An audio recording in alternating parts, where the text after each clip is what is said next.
You never realize how fragile peace is until something comes along to shatter it. For me, that peace had a name: Silver Creek. A quiet suburb outside Portland, free of the nonsense that had poisoned other neighborhoods. No HOA, no endless rules about mailbox colors or how many garden gnomes your neighbor could have. Just families, retirees, and working folks living life without some self-appointed board breathing down their necks.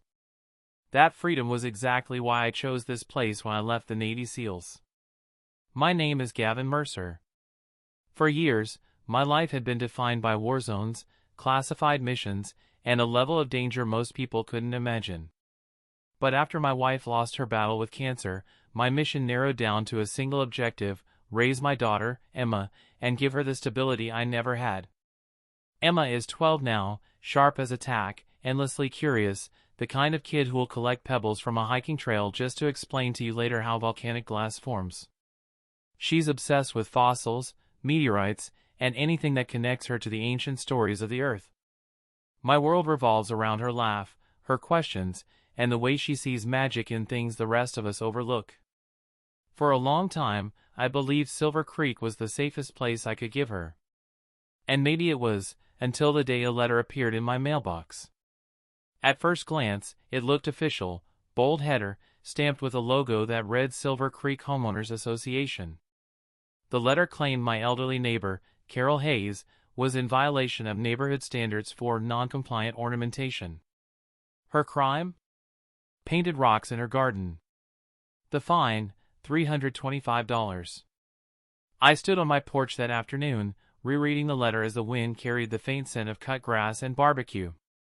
My jaw tightened. Silver Creek had been founded without an HOA. That was the whole point. No dues. No fines. No self-appointed tyrants. Ever. Not long after, there was a knock at my door. Carol stood there clutching the same letter, her hands trembling. She was nearly 70, always the type to wave at kids walking to school, always the first to drop off soup when someone was sick. "Gavin," she whispered, eyes wide behind her glasses. "I don't understand. What did I do wrong? Why are they fining me?" I invited her inside, sat her at my kitchen table, and read the letter carefully.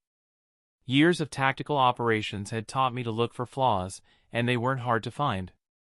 The contact number traced to a burner line. The so-called HOA website had been registered only weeks earlier. The logo?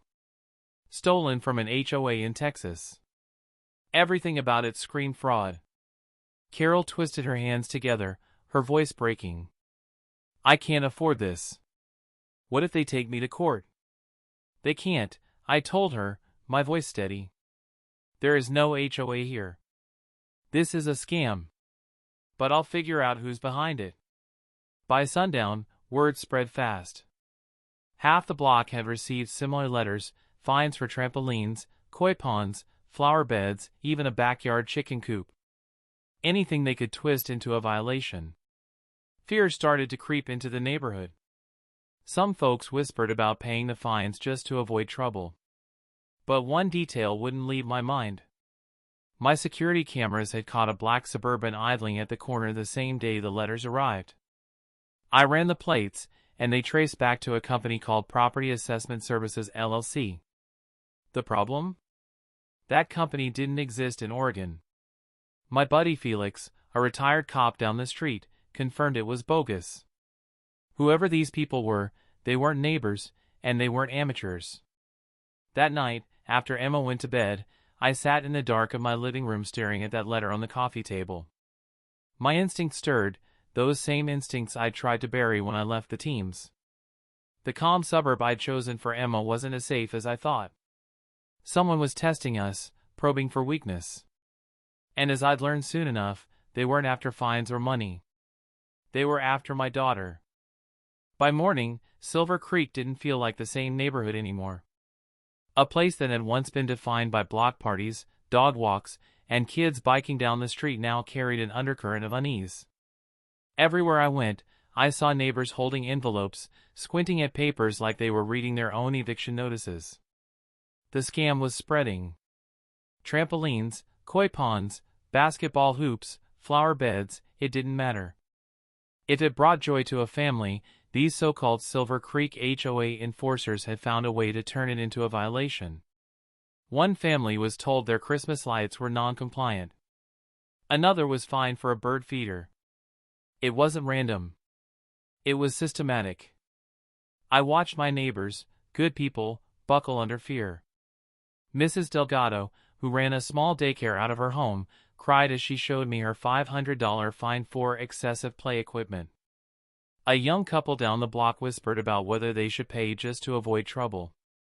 That's how these operations worked: lean on people, scare them, then drain them dry. But this wasn't just about money. I had the letter pinned to my fridge now, every line dissected. The so-called HOA's tone wasn't just authoritative, it was invasive. Words like compliance check and household monitoring stood out. Too clinical, too specific. Whoever drafted this wasn't just copying an HOA template. They were probing. Watching. I couldn't shake the image of that black Suburban. It hadn't just idled at the corner, it had circled the neighborhood twice, slow enough to map the streets. My security camera caught the driver, middle-aged, suit, sunglasses, face blank as a sheet of glass. I ran the plates. They came back to Property Assessment Services LLC, a company that didn't exist in state records. Not in Oregon. Not anywhere. That's why I called Felix. Felix was one of those cops who had retired with his sanity intact, sharp mind, sharper instincts. He lived 3 houses down, and when he wasn't golfing, he spent his time tinkering with his Harley in the driveway. He owed me a few favors, and I knew he hated scammers almost as much as I did.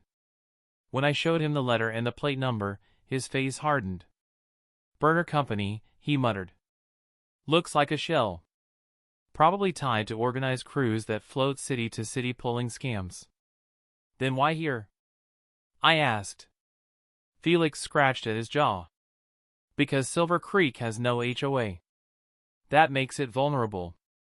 No board to confirm or deny their claims. They invent one, start mailing threats, and before anyone figures it out, they've pocketed tens of thousands." He wasn't wrong. But there was still something that didn't add up. Why mention compliance checks? Why the focus on households instead of just properties? I leaned against his mailbox, arms crossed. "Felix, this feels bigger than cash grabs." He nodded slowly. "Yeah. Feels like they're casing the block." That night, after Emma finished her homework and went to bed, I stayed up watching the street through my living room window. Midnight passed. 1. 2.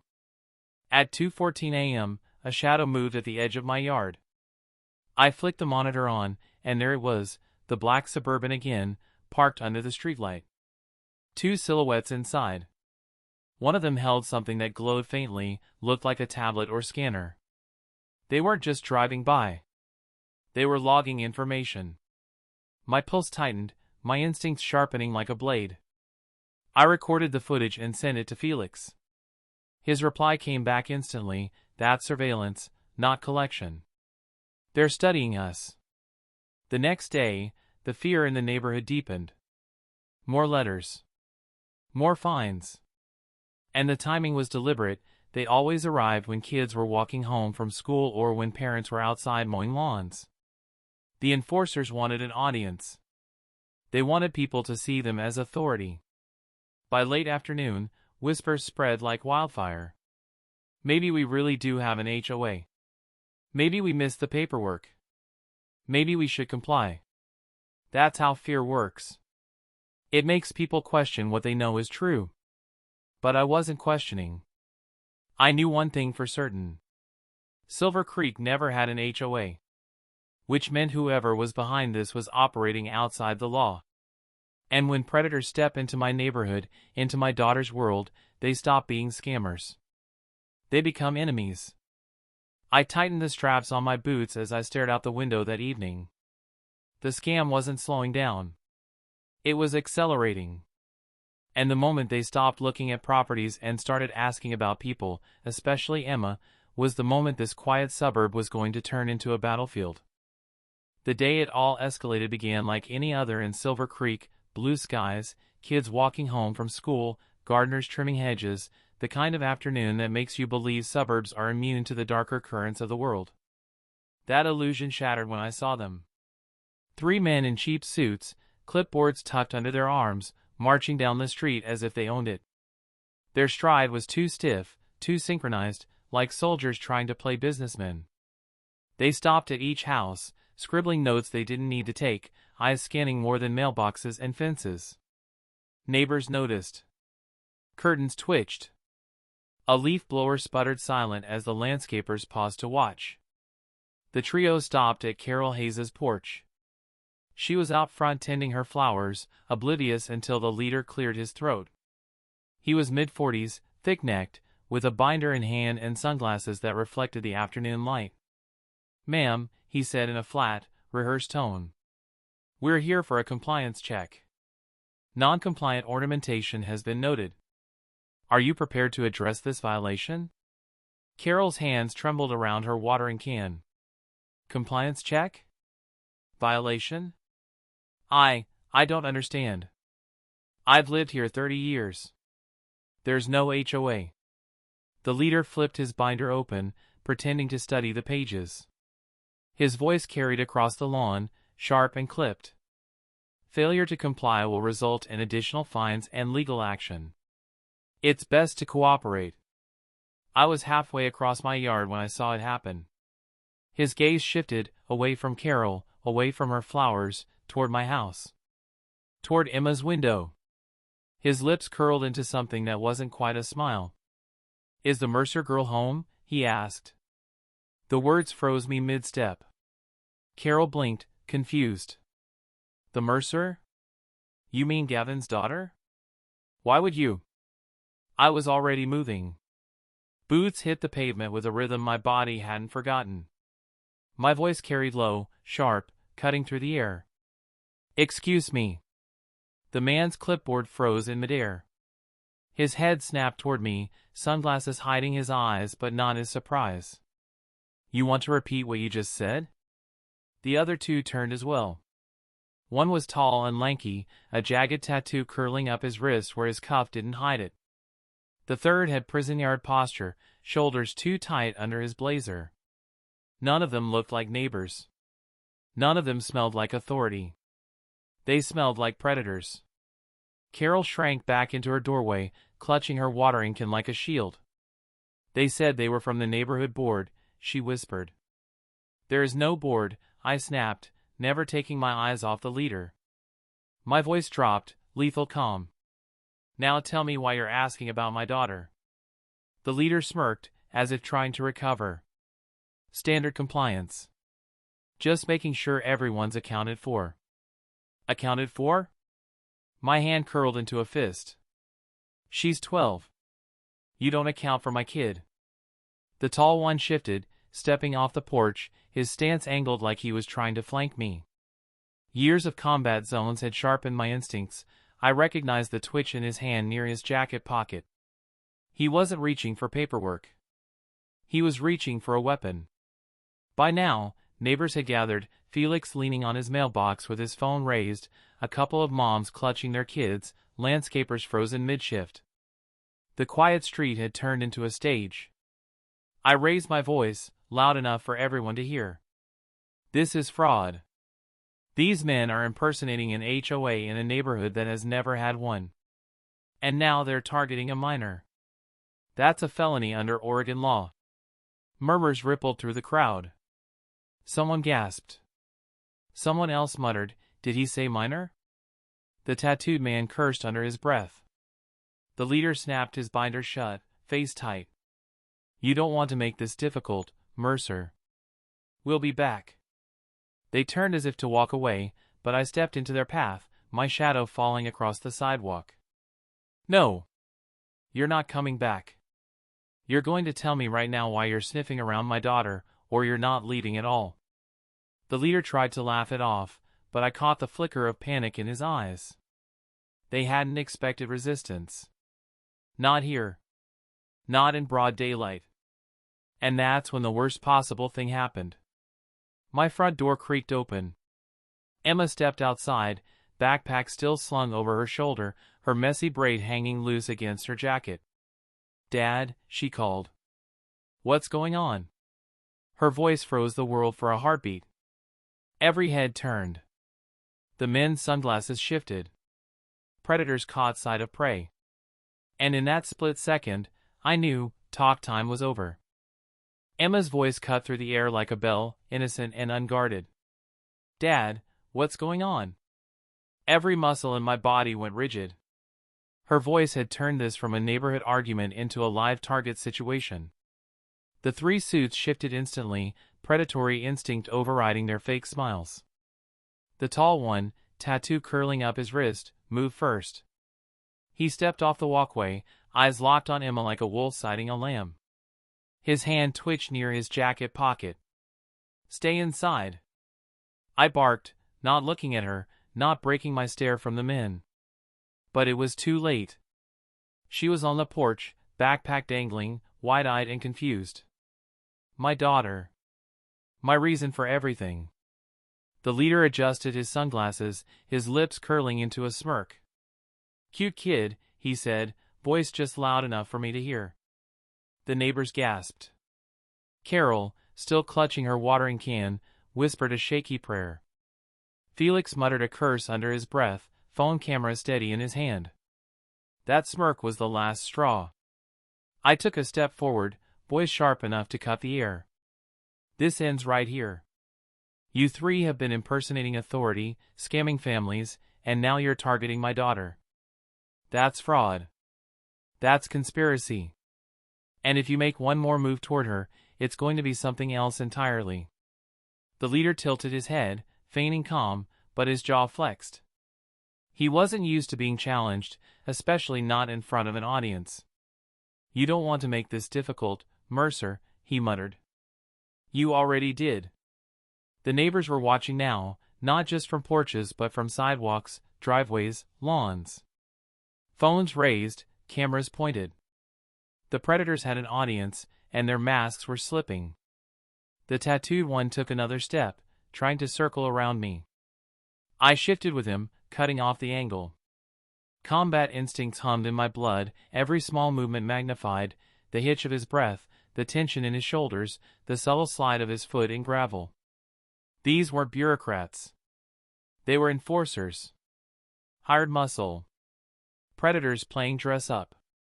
And predators don't get to stalk my kid. I raised my voice again, projecting across the block. "Everyone hear me clearly. These men are frauds. They're impersonating an HOA in a neighborhood that has never had one. And they just asked about my 12-year-old daughter. That's a felony. I want everyone recording." Felix's voice boomed out. "Got it all, Gavin." Every second. A landscaper shouted from across the street. "We saw it too." The crowd shifted, no longer quiet, no longer passive. Whispers turned to outrage. You could feel the neighborhood tilting, an entire community realizing the men standing there weren't officials, weren't neighbors, weren't safe. The leader's smirk faltered. He snapped his binder shut and gestured for his men. "We'll be back," he muttered, trying to salvage control. They turned to leave. But I stepped forward, blocking the sidewalk.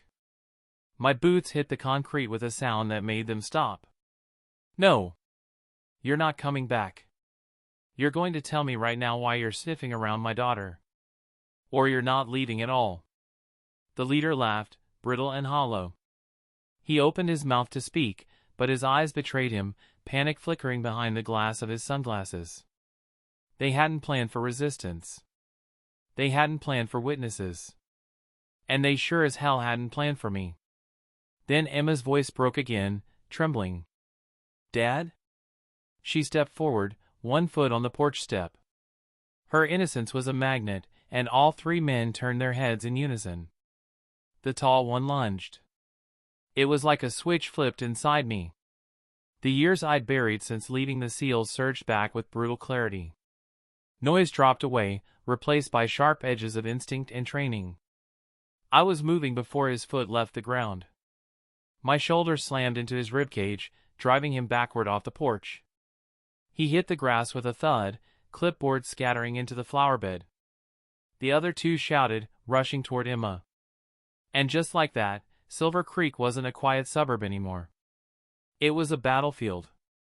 The moment the tall enforcer lunged toward Emma, the world snapped into slow motion.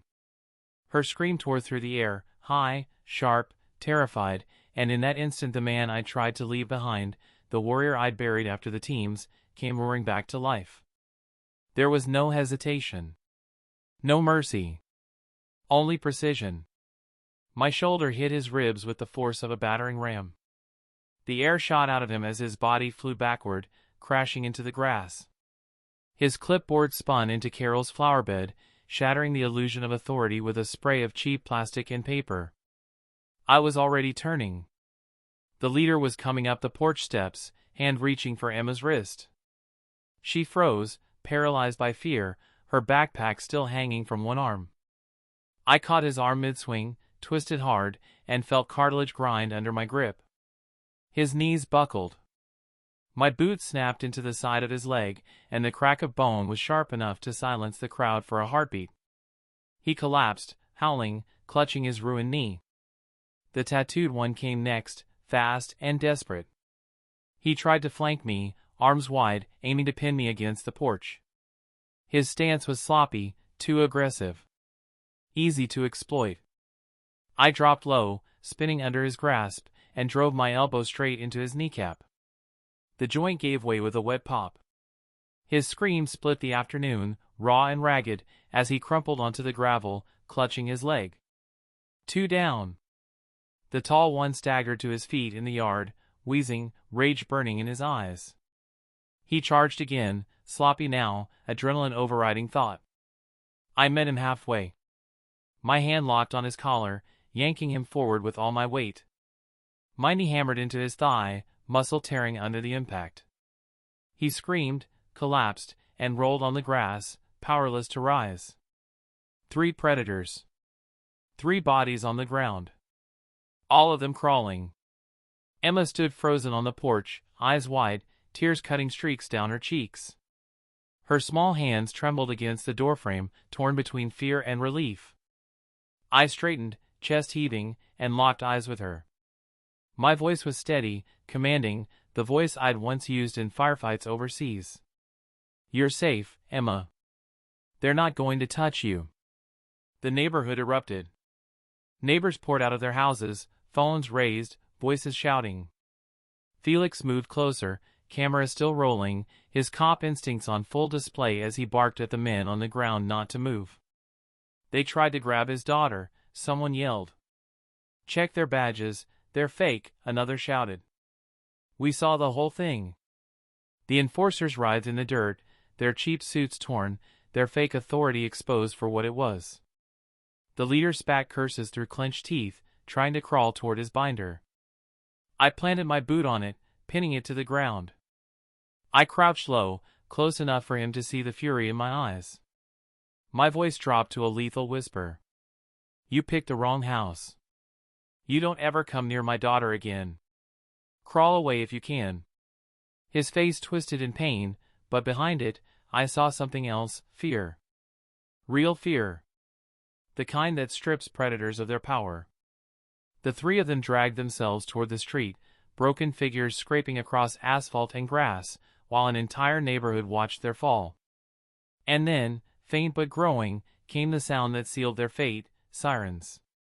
Blue and red lights cut through the trees as 2 squad cars screeched onto the block. Doors slammed, officers storming out with weapons drawn, only to find the fight already over. The 3 men lay groaning in the dirt, legs shattered, fangs pulled. Emma clung to me as neighbors swarmed closer, voices overlapping. They tried to kidnap her. Mercer took them down. Got it all on video. The cops moved fast, snapping on cuffs, dragging the so-called enforcers across the pavement. One of them tried to sputter about official HOA enforcement, but the officer ripped the badge off his chest and held it up. Plastic. Cheap. Fake.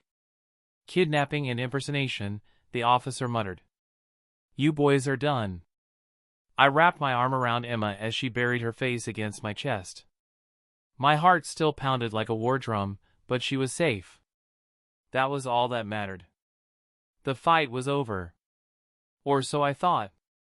Because as the officers loaded the enforcers into cruisers, one of the men broke under pressure. His voice cracked through the chaos. "It wasn't us," he shouted. "We were sent by Carol Hayes." And just like that, the entire block went silent. The words hit like a grenade tossed into the quiet aftermath. "We were sent by Carol Hayes." For a heartbeat, Silver Creek froze.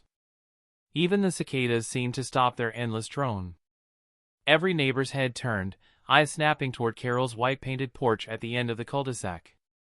Carol stood rooted by her azaleas, watering can dangling from her fingers, water spilling out unnoticed into the soil. Her face was pale, lips trembling. For months she'd been the harmless old woman who gave out cookies at Christmas and waved at Emma on her way to school. Now the suspicion hung in the air like smoke. The officer gripping the thug's arm tightened his hold. "You're saying she put you up to this?" The man winced as the cuffs bit into his wrist. "Check the texts. The money. It was her. She paid us." Gasps rippled through the crowd. Phones stayed steady, neighbors filming every second. Carol shook her head, voice trembling. "Lies. All lies. Why would I ever?" Her voice cracked, breaking under the weight of eyes drilling into her. The leader of the enforcers let out a bitter laugh, half choked by pain. "She wanted control. Said this neighborhood needed an HOA. Said she'd be president. We were just the muscle." "Quiet," the officer barked, shoving him toward the cruiser. But the damage was done. The accusation had taken root. I tightened my arm around Emma's shoulders. She pressed into me, her small body trembling. My instinct screamed not to trust the moment, not to assume the danger had passed.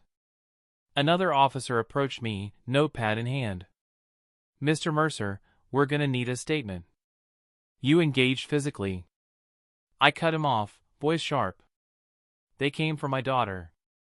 You have a dozen witnesses and video. You saw their fake badges. You saw what they tried." Felix stepped up beside me, phone still in hand. "Every second's on camera, officer. They tried to grab Emma right off the porch." The cop's shoulders eased. He glanced back at the cruisers where the enforcers groaned in the back seat. "Fair enough. Looks like you saved her life." The crowd murmured agreement. Some neighbors clapped, hesitant but sincere. Others called out words like hero and protector. Normally I would have hated the spotlight, but tonight I let it wash over me. Emma needed to see that her dad wasn't the monster she'd just witnessed, he was the shield between her and danger. The officers began bagging evidence. They collected the clipboards, the plastic badges, the binders full of bogus violation letters.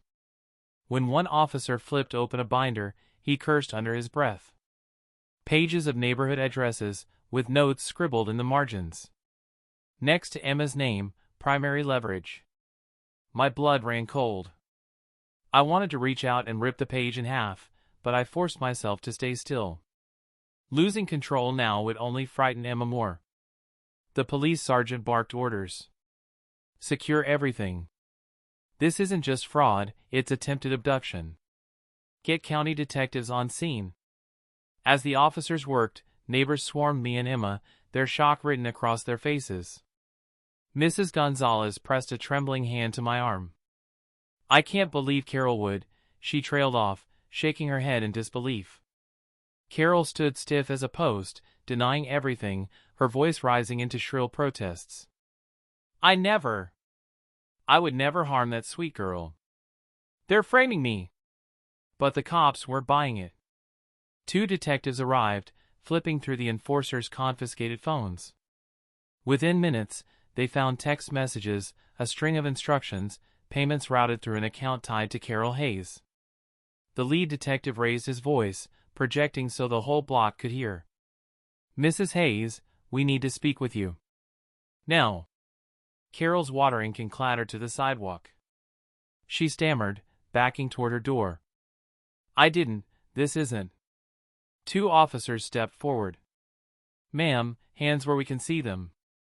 Gasps spread as the elderly woman everyone thought they knew was cuffed and guided down her steps. She wailed, mascara streaking down her face. You don't understand. He ruined everything. He doesn't belong here. Her gaze locked on me, venom burning through the tears. You should have stayed gone, Mercer. This was supposed to be my neighborhood. Emma flinched, burying her face against my chest. I stroked her hair, whispering, Don't look, baby. It's over. But deep inside, I knew this wasn't over. This was the beginning of the storm. Carol wasn't some random crank. She'd built a plan, recruited muscle, set her sights on control. And she'd come after Emma to get to me. The police cruisers pulled away, red and blue lights flashing across the quiet street. Carol in one car, the broken enforcers in another. The neighborhood stood in stunned silence, the illusion of safety shattered. And as I held Emma close, I made a silent promise, whatever storm was coming next, I'd face it head on. Because no one, no fraud, no enforcer, no neighbor, was ever going to lay a hand on my daughter. The night Silver Creek cracked open, the stars hung cold and indifferent over the cul-de-sac. Sirens had faded, cruisers gone, but the echoes of what happened clung to every porch light and cracked sidewalk. The neighborhood wasn't the same anymore. It couldn't be. I sat on the porch steps, Emma curled up beside me in one of my old hoodies. She hadn't let go of my arm since the cops dragged Carol away. Every so often she'd ask the same question in a trembling whisper. Why, Dad? Why would she do it? And every time I swallowed hard because I didn't have an easy answer. By morning, the answer came for us all. The detectives came back with the truth. Carol Hayes had spent years living behind a mask. To most, she was the kind widow with roses and cookies. But her late husband had left her drowning in debt, and bitterness had festered like rot. She envied every new family that moved in, every improvement to their homes, every child's laughter she couldn't stand to hear. Her plan had been simple at first: fabricate an HOA, collect fines, and funnel the money into her empty accounts.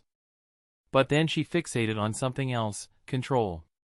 She wanted authority, the kind she never had in her marriage, never had in her life. And in her twisted reasoning, she believed she deserved it. The men in suits weren't random. She found them through an old connection, ex-cons desperate for quick cash. She promised them steady work enforcing compliance. But when I started poking holes in her scheme, she panicked. That's when she gave them their darkest order. Take the Mercer girl. Use her as leverage. The thought made my fists clench until my knuckles whitened. If I hadn't been there, if Felix hadn't recorded, if the neighbors hadn't gathered. I didn't finish the thought. I couldn't. That evening, Silver Creek gathered like never before. Neighbors filled my yard, bringing casseroles, cookies, bottles of wine, some as an apology for ever doubting me, others out of relief that someone had finally stood up. Felix raised a toast from his porch, voice carrying strong. To the man who reminded us this neighborhood isn't defined by fear. To Gavin and Emma.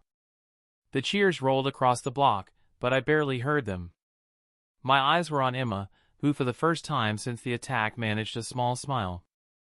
She whispered, They won't come back, right? I bent down, meeting her eyes, steady and sure. No. They won't. Not ever. But I also knew predators like that didn't just vanish. Carol would face conspiracy charges, likely spend the rest of her life behind bars, but others like her were always out there. People who saw communities like ours as prey. And that's when I realized something. For years, I'd tried to bury the instincts, the skills, the hard edge the seals had carved into me. I told myself Emma needed a dad who was ordinary, safe. But the truth was, she needed all of me, the protector, the fighter, the man who wouldn't hesitate when the shadows came crawling. Silver Creek had been built to avoid an HOA. But now it had something better. It had neighbors who'd seen what happens when you let fraud and fear walk unchecked. It had families who'd witnessed justice, raw and unflinching. And it had me, a father who'd shown, in no uncertain terms, that predators don't get second chances here. As the crowd thinned and night fell again, I walked Emma upstairs, tucked her into bed. She clung to my hand for a moment before whispering, "You scared them, Dad. You scared them so bad they crawled away." I brushed her hair back from her forehead, kissed the crown of her head. "That's right, baby. And if anyone ever tries again, I'll do worse." Her eyelids fluttered shut, finally at peace. Downstairs, I stood at the window, watching the street. Porch lights glowed warm. Neighbors lingered in pairs, talking in hushed tones. For the first time, the block felt united. Carol's betrayal had scarred Silver Creek, but in exposing her, we'd uncovered something stronger, our resilience. And me? I wasn't just retired anymore. I wasn't just a widowed dad trying to fade into quiet suburbia. I was exactly what Emma needed. Exactly what this neighborhood needed. The enforcers had crawled away broken. Carol had been unmasked. But the war for safety never ends. And as long as I breathe, no one will ever touch my daughter again.